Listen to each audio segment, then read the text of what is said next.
O, dünyaya şair oğlu kimi gəldi və şair, rəssam, memar, nəqqaş, sənətçi övladı kimi dünyaya gəlməyin bir keyfiyyəti də budur ki, artıq sənin damarında axan qanda haçansa sənətə bağlanmaq cövhəri də olur.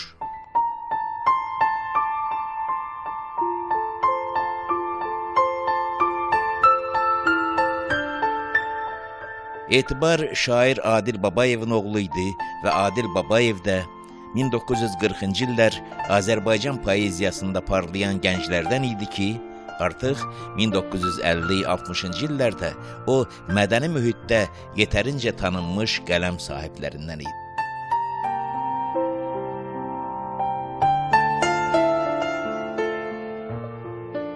İnsafsızca qısa ömründə Adil Babayev qəzetçiliklə də məşğul oldu, şeirini də yazdı, teatrşünas ixtisasına da yiyələnərək bu sahədə araşdırmalar apardı, mədəniyyət təşkilatçısı kimi də fəaliyyət göstərdi. Elə Etibara da bu yollardan keçmək qismətmiş. Doğrudur, ali təhsilini teatrşünas kimi alsa da həyat onu başqa səmtə çəkirdi. Artıq erkən yaşlarından o partiya, dövlət işinə cəlb edilmişdi.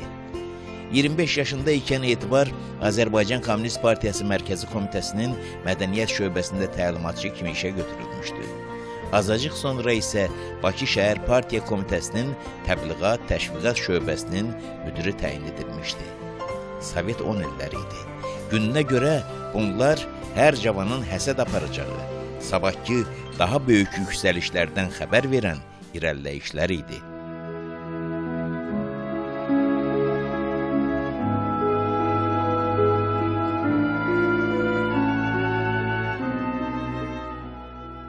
Ancaq elə o vaxtlar Etibarın ürəyi şeirin, sənətin, zəngin mədəniyyətimizin yanındaydı və bəxtindən rəsmən məşğul olmalı olduğu işlərin çoxu ona qəlbən yaxın olan bu sahələrlə bağlı idi. O zamanlar Azərbaycan televiziyası tək idi. Bütün respublika yeganə olan radio və televiziyanı diqqətlə izləyirdi. Etibar da 1970-ci illərin ortalarından artıq sədası efirdən gələn az saylı cavanlardan idi ki, hər çıxışı maraq doğururdu.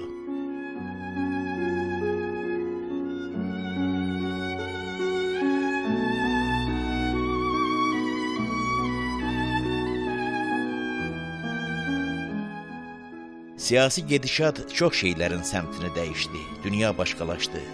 Azərbaycan bir zamanlar itirib, sonra 70 il həsrətini çəkdiyi müstəqilliyinə yenidən qovuşdu. Dövlət işində çalışmağı, siyasi xətlə irəliləməyi həyat yolu seçənlərin bir çoxu bu vaxt zəlzələsində özlərini itirən kimi oldular. Aralarında qabil, istedadlı insanlar da az değildi. Lakin məhvərindən çıxan vaxt onları bu tarix yol ayrıcında sanki çaşdırdı. Onlar müvazinətlərini itirdilər.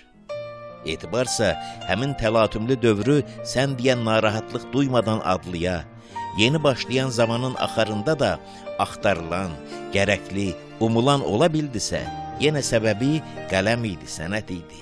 Və üstəlik Etibar həmin arxada qalan və bir daha qayıtmayacaq dövrdən qazançla çıxanlardan idi. Mükəmməl idarəçilik, təşkilatçılıq təcrübəsi qazanmışdı ki, bunlar sonra həmişə karına gələcəkdi.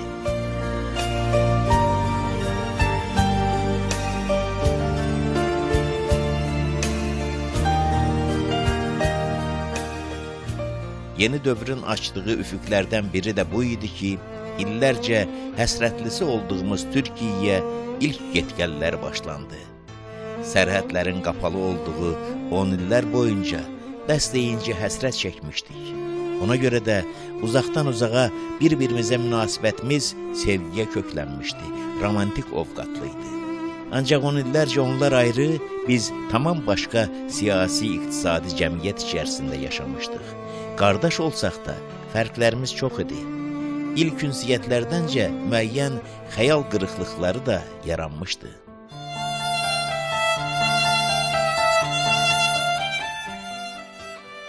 Etibarın həmin dönəmdə gördüyü işlərin misli yoxdur.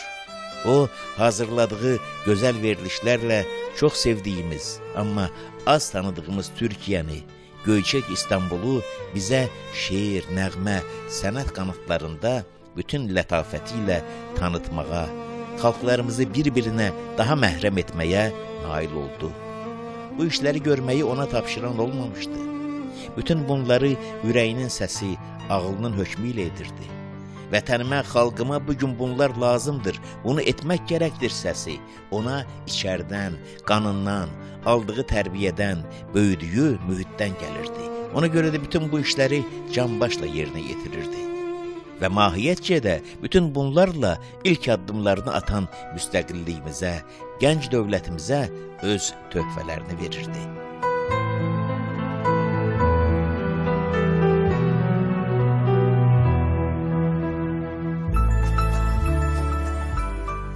Arkada qalan illər boyunca Etibar Babayev kitablar yazdı, dərs dedi, televiziya rəhbər oldu.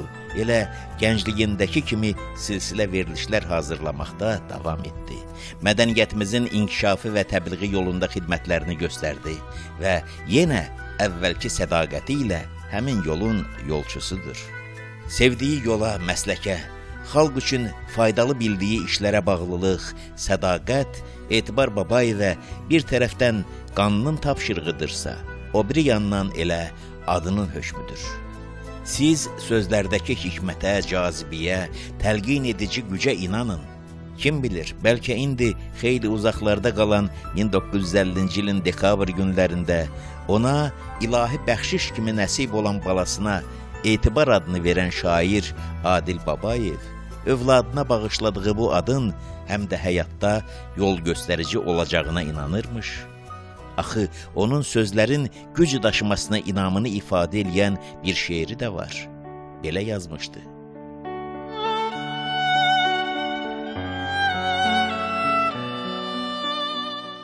Bəzən iş otağıma çəkilib bütün günü, axtarıram sözlərin, kəlmələrin kökünü.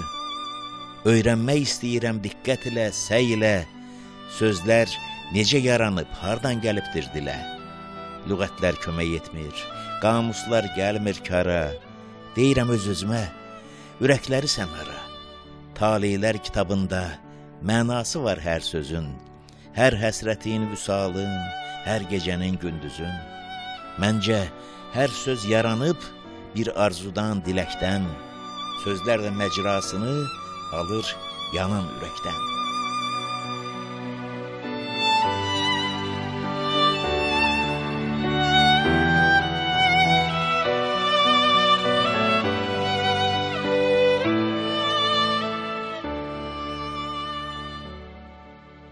Məcrasını ürəkdən almış Etibar sözünü və atasından ona yadigar qalan adı qiymətli ziyalımız Etibar Babayev ləyaqətlə yaşadığı, yurduna və xalqına xidmətdə keçirdiyi illər boyunca doğrultmağı bacarıb. Bütöv ömrü adına layiq yaşaya bilmək elə ayrı bir saadətdir.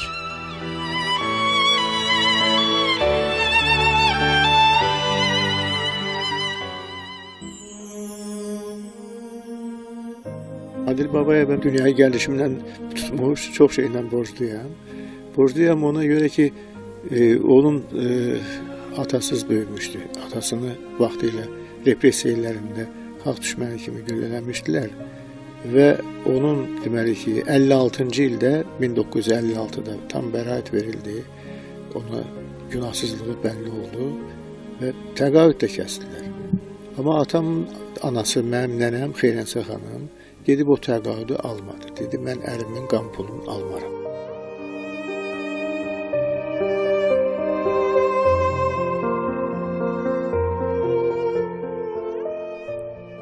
Unudulmaz şairimiz Adil Babayev günlərin birində əlbəttə ki, ölümün bu qədər yaxında olduğunu düşünmədən, amma hər halda onun gec-tez gələcəyini bilərək sabaha məktub, gələcəyə bəslənən arzu kimi bir şeir də yazmışdı.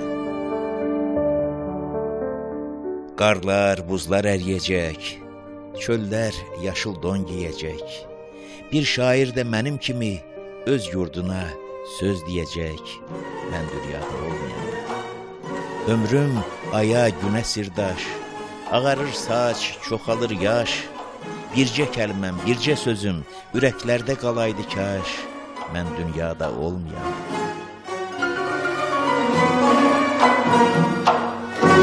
Qarar buzlar əriyəcək, qarar buzlar əriyəcək, çöllər yaşı don geyəcək, çöllər yaşı don geyəcək.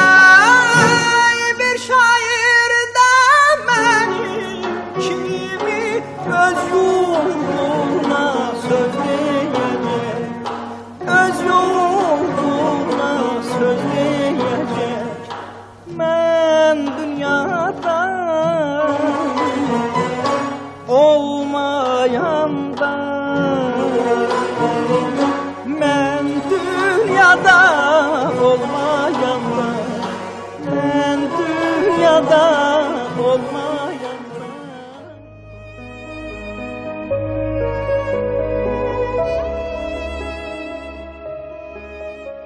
Şair, ruhunuz rahat olsun. Bu arzunuz çoxdan gerçəyə dönüb. Sizsiz dünyamızda bircə yox, çox şeirləriniz yaddaşlarda, ürəklərdə qalmaqdadır. Amma elə bunun qədər daha vacib ayrı bir arzunuz da yerini tapıb. Övladınız etibar. Soyadına, yurduna, elinə, yoluna etibarlı oğlunuz ata ocağındakı çırağı sönməyə qoymayıb.